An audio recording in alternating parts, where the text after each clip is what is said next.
pessoal! No programa de hoje a gente quer debater o tema da estratégia. Mas em qual perspectiva é isso? A gente debateu no último programa a ideia do comunismo e o comunismo como um movimento real. Inclusive ligamos esse debate ao fato de que em distintos países no século XX não se desenvolveu uma experiência comunista de fato. Na verdade, teve uma série de deformações que não apontaram para a perspectiva do comunismo. Agora, então isso coloca, o fato de existir essas deformações coloca um problema para a gente, que é quais são os meios necessários para a gente atingir esse objetivo, o comunismo. Então, o problema do meio, o problema do como, é o que a gente vai conceituar hoje como a arte da estratégia. Então, em termos gerais, em analogia com a ciência militar, se diz que a estratégia é a arte de coordenar as distintas operações táticas numa guerra para vencer, para um exército vencer uma batalha.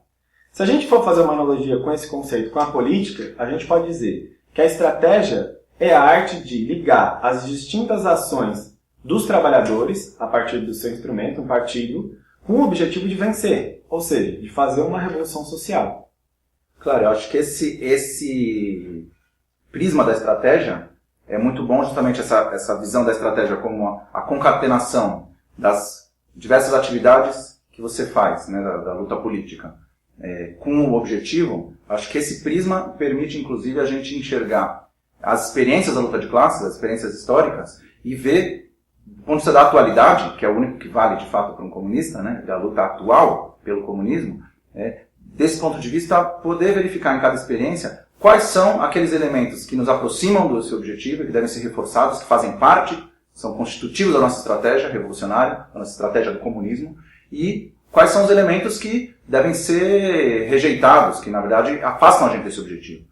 Esse coloca um critério, coloca um crivo para já sair muito claramente da propaganda que a burguesia faz, que é igualar todas as experiências como se todas, de luta dos trabalhadores, de revoluções, como se todas estivessem destinadas ao fracasso, então a gente teria que aceitar ser escravo nessa ordem capitalista. Se a gente for ver, esse crivo da estratégia permite separar o joio do trigo.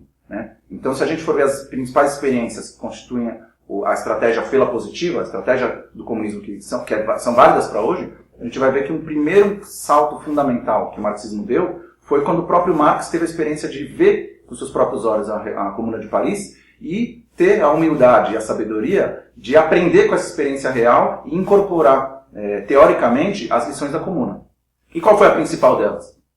Que ao contrário da tendência de muitas lutas de trabalhadores ou da esquerda de tentar ocupar espaços no Estado burguês e usar o Estado burguês a serviço da emancipação, da libertação dos trabalhadores, o Marx viu, não, a Comuna deixou claramente, não basta nem sequer tomar o Estado burguês e usar ele contra a burguesia. Na verdade, o Estado burguês é um aparato, esse meio serve a um fim, é um aparato destinado a perpetuar todo tipo de divisão social do trabalho e de divisão em classe na sociedade, perpetuar a exploração. Então, os trabalhadores na sua luta, e a Comuna mostrou isso, eles têm que destruir esse aparato de Estado, quebrar esse aparato de Estado e substituir ele por um outro tipo de Estado, que seja um Estado que organize as funções sociais de forma democrática, a partir da iniciativa dos próprios trabalhadores, tomando para si os rumos da sociedade, e ao mesmo tempo use essa trincheira, um Estado de transição, para se defender contra as tentativas dos contra-revolucionários de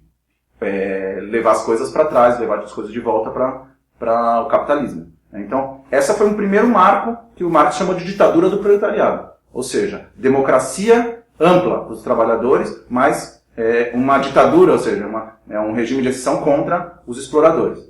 Os exploradores sendo privados de direitos políticos, porque senão eles vão usar esses direitos para retomar o poder. Esse foi o primeiro crivo que eu acho que já ajuda a orientar muito qualquer trabalhador para ver nos diversos países as experiências com esse crivo. Quais são as experiências dos trabalhadores que levam a essa substituição do Estado burguês por um outro tipo de Estado.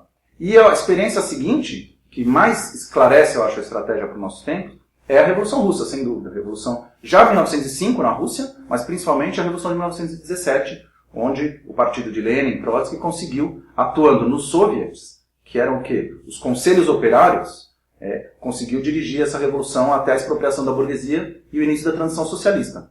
Então, o que a Revolução Russa agregou a essa estratégia? Ela agregou que não só os trabalhadores devem buscar substituir o Estado burguês por um outro tipo de Estado, baseado na democracia direta dos trabalhadores, mas esses organismos dessa democracia direta, que na Rússia eram os soviets, ou seja, os conselhos operários, os conselhos populares, esses conselhos têm que ser um espaço onde organize o conjunto da classe, o conjunto dos oprimidos, com plena liberdade para todas as correntes de opinião socialistas ou os trabalhadores se expressarem, e onde os revolucionários atuam como uma tendência a mais, buscando convencer da justeza das suas ideias, da sua estratégia e da sua política. Essa foi a forma democrática como foi feita a Revolução Russa, e por isso ela deixou essa combinação partido revolucionário atuando nos soviets, essa combinação partido-soviet é uma grande chave da estratégia que a gente depois vai ver que várias revoluções do século XX negaram essa combinação. Não, e é muito interessante. Talvez acho que o revolucionário que mais conseguiu sintetizar teoricamente essas lições da Revolução Russa foi o Leon Trotsky, com a sua chamada teoria da Revolução Permanente, porque ele já pôde, na verdade, observar a experiência da Revolução Chinesa, por exemplo, e comparar, inclusive, com a experiência da Revolução Russa, pensando quais são as leis fundamentais que se expressaram para fazer aquela luta dos trabalhadores vencer.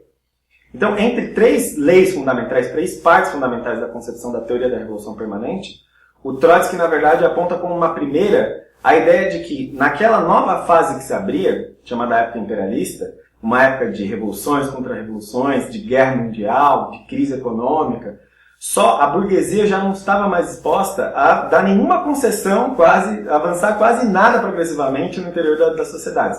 A contracara disso é que ela estava disposta, inclusive, a fazer uma guerra que destruísse destruísse parte da humanidade, na verdade, um horror.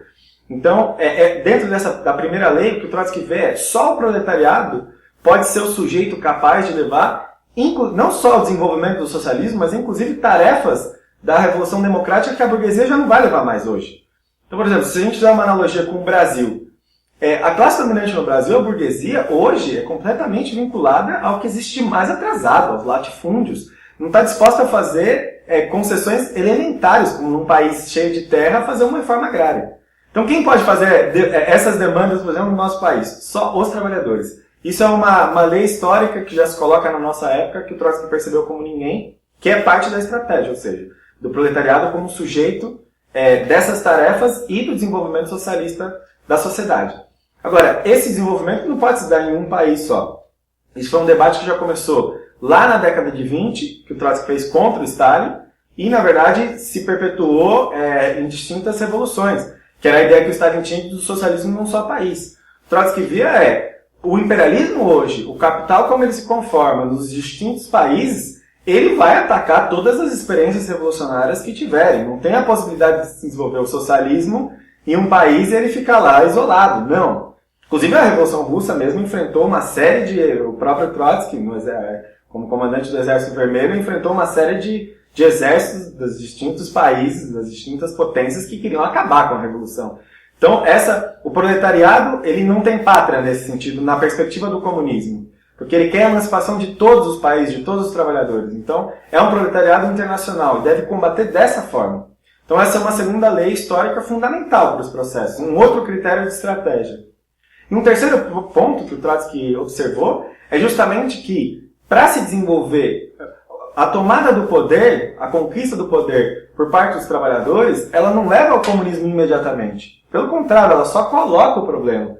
Então a sociedade deve buscar emancipar-se completamente dos distintos valores, costumes, da cultura, das distintas práticas, que eram as práticas da burguesia de antes, de exploração, de divisão do trabalho. Se a perspectiva é comunista, a sociedade tem que se revolucionar. Essa ideia poética maravilhosa da perspectiva da Revolução Permanente, ela deve fazer uma revolução permanente no interior da sua própria revolução. Então, essa é uma ideia fundamental que o Trotsky também colocou e que leva nas outras experiências, depois a gente debateu o maoísmo, mesmo a experiência na Revolução Cubana, você vê distintos problemas justamente em não ver que a sociedade tinha que se revolucionar completamente no seu próprio interior. Então, em última instância, essa teoria, a teoria da Revolução Permanente, ela contém uma estratégia e expressa um programa, que é justamente de ligar essas concepções teóricas que se deram na Revolução Russa a uma perspectiva prática, estratégica, dos trabalhadores na etapa atual. E como eu falei antes, esse critério é o critério fundamental para avaliar as outras experiências que são não à toa as que a burguesia mais usa para tentar macular a ideia de comunismo para os trabalhadores, que é a experiência da Revolução Chinesa, da Revolução Cubana, Coreia do Norte, se fala muito, que é uma expressão bem brutal e tudo. Agora, essas outras revoluções, isso tem que ficar muito claro, né? O que elas mostram? Que a dinâmica da luta de classes, né, as crises econômicas, o enfraquecimento da burguesia por guerras, por fragmentação interna, por uma série de combinações, pode colocar a questão da tomada do poder e da revolução, mesmo para aquelas direções políticas que não estavam buscando isso, né? O que tem em comum? Fidel Castro, Mao Tse-tung, Ho Chi Minh, né, o Kim Il-sung na Coreia do Norte, que nenhum deles tinha uma estratégia de fato para tomar o poder pelo comunismo. Eles eram lideranças que buscavam, inclusive, alianças com setores da burguesia e na verdade, por combinações, foram, cada um de forma diferente, obrigados a tomar o poder, sem essa estratégia do comunismo. Então, isso que é fundamental mostrar, né? Ou seja, revoluções desse tipo pode até ter que aconteça de novo. Agora, longe da ideia do que a burguesia tenta colocar, de que o problema é o comunismo, ao contrário. O comunismo, a estratégia do comunismo, a clareza dos objetivos e dos meios para chegar nesse objetivo, é a única forma de poder nos vacinar e nos garantir que que as próximas revoluções do futuro não terminem burocratizadas em becos sem saída como essas. Por quê? Se você pensar uma revolução que tem uma estratégia como a do Mao Tse-tung, de um grande exército camponês com hierarquia rígida, sem nenhum mecanismo de relação democrática com os trabalhadores, nem com os próprios camponeses, e que busca impor um partido de exército pela guerra civil direta, né? Essa estratégia é uma estratégia que não é apta a criar justamente esse Estado que vai deixando de ser Estado desde o começo, que é a ideia que o Marx viu na Comuna e que o Lenin debate também naquele livro que a gente já citou em outro programa, que é o Estado de Revolução, e que está na base dessa visão do Trotsky da revolução que vai sendo permanente também internamente, né? Se você pensar o exército guerrilheiro que fica na selva durante anos, afastado das massas, que não participa das experiências das massas, não participa dos organismos democráticos das massas, para que sejam os próprios trabalhadores que sejam sujeitos dessa emancipação. Também é uma outra estratégia adversária, diferente da estratégia do comunismo, né? Então, essas estratégias não surpreendem que elas tenham, desde o início, dado origem a estados que não caminharam, de fato, na transição. E a revolução que caminhou na transição socialista, que foi a russa, justamente foi a única revolução onde a gente vai ver que o quê? Que o setor que depois se apoderou do aparato, via do isolamento da revolução, da miséria que o imperialismo conseguiu impor naquele país, a ruína pela guerra civil e tudo mais, né, propiciou uma situação em que um setor do aparato do partido teve que justamente dar um golpe contra toda a estratégia do comunismo, contra todos os elementos, um por um, né? Socialismo no seu país contra o internacionalismo, né? O fortalecimento do Estado em vez da progressiva desaparição do Estado, né? Ou seja, e a sagração da família burguesa em vez da sua modificação revolucionária. Então, ou seja, a cassação dos direitos das mulheres que foram conquistados no primeiro ano da Revolução. Então, no stalinismo, fica claro que foi uma reação dentro da Revolução contra esses princípios da estratégia do comunismo. E nos outros casos, foi a negação de antemão. Então, pensar hoje a questão da estratégia, eu acho que é fundamental porque, enfim, o debate todo na esquerda, fruto de muitos anos sem revolução e tal, retrocedeu enormemente, desde até mais para trás dos princípios iniciais do marxismo. E eu acho que enxergar bem com esse critério da estratégia, os diversos processos revolucionários, permite a gente ver o que é atual e válido e o que não é. Não, inclusive, na verdade, assim, nos processos atuais, a grande ironia é que, passados quase 30 anos sem experiências revolucionárias, sem revoluções no mundo, a esquerda, todo o questionamento que teve a classe dominante fez, a figuras como Che Guevara, a essas estratégias, questionamentos, inclusive, que a esquerda mesmo, nós estamos fazendo, as formas deformadas como se desenvolveu essas experiências revolucionárias, fizeram com que a esquerda hoje abandonasse a própria lição que o Marx tirou no século XIX.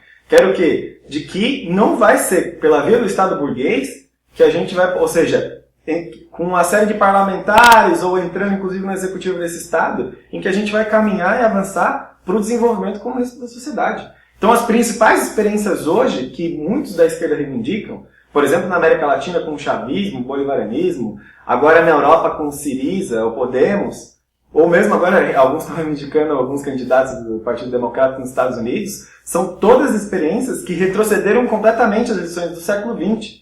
para achar que pela via do Estado você pode conseguir algum tipo de emancipação.